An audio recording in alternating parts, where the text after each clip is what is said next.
Hej värld, jag heter Zaktari my lord. Hey world, I am Zaktari my lord. Sorry, I just realized I messed up the Swedish, and instead of saying hey världen, I said hey värld.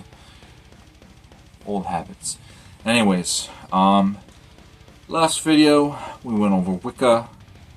This video, and continuing the pagan series, we'll be going over Druidry. So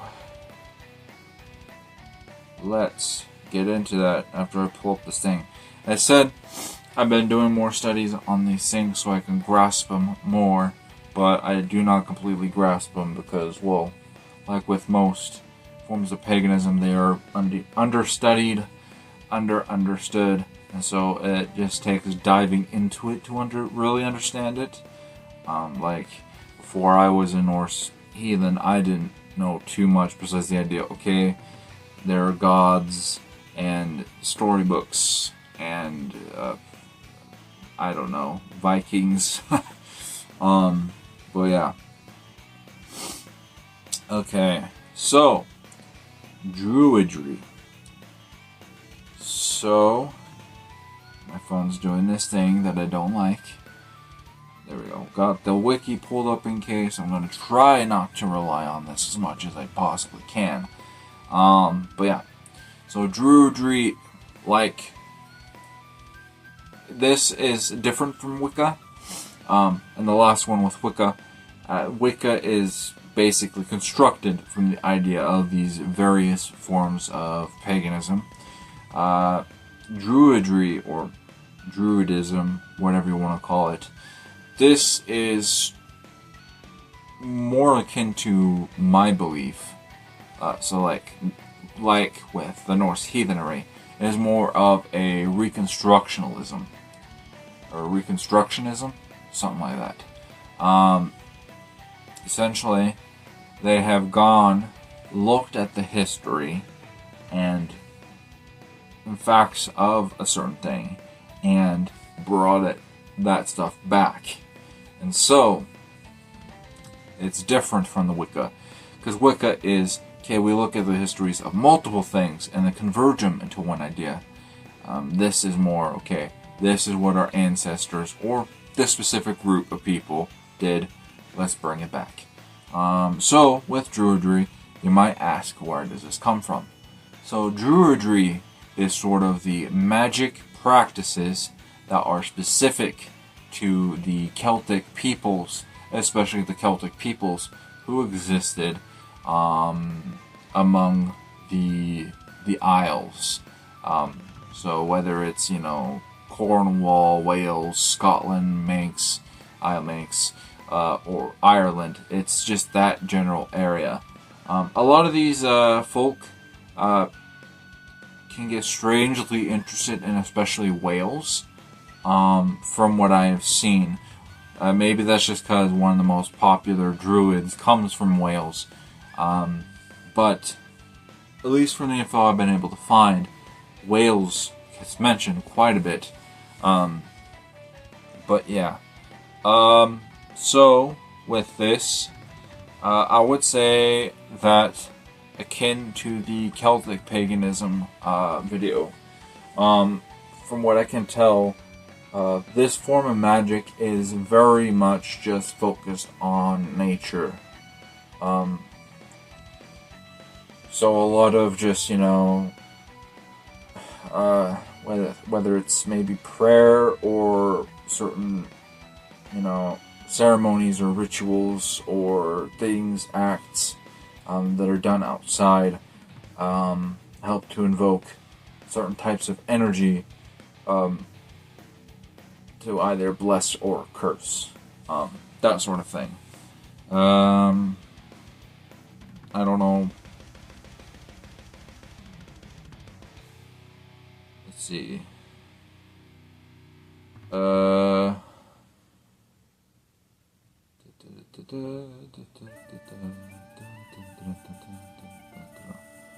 Sorry, I'm reading up more so I can understand better. Anyways, the point is,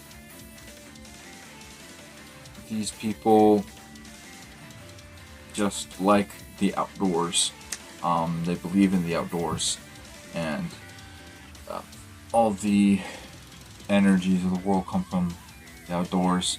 And I said they might have certain, I guess you could call them spells, maybe chants would be a better word. Certain just ceremonies and acts. Maybe they dance outside, who knows? And do these sort of things. Trying to think what else I have heard or seen recently. I'm kind of tired today. Let's see, what else have I seen about them? I mean, I guess there's the idea with and I already blanked. This will be a fun video. I'm sure you're having fun. Truth is, with these magic ones, I just don't know too much, so I don't know what else to add. But I feel like adding more. But I don't know exactly what to add. You know, they might have belief in stuff like spirits and stuff like that. That could just be my understanding of fantasy, though, taking charge. But they could have stuff like that. Maybe fairies and stuff like that. One thing I'd seen too that I thought was unique is there's mentions of the idea of a priesthood, which I thought was interesting, because priesthood, when I hear that word, I think of Christianity a lot, with the idea of, this is largely due to my Mormon background before I was a Norse heathen. There's always the idea of like the Aaronic and the Melchizedek priesthood, just varying levels of priesthood that you could attain, which was basically this idea of you're qualified to perform certain ceremonies or stuff like this, whether it's okay you become able to bless the sacrament or prepare it, or whether you are then able to, you know, help baptize someone, or whether you're then able to give someone a blessing. I remember, at least for me, that was a big use of the term priesthood in my understanding. So when I saw this idea of priesthood with the Druidry, it kind of gave me the sense that maybe there are certain levels to it. Maybe you start out as like, I don't know how they would order it,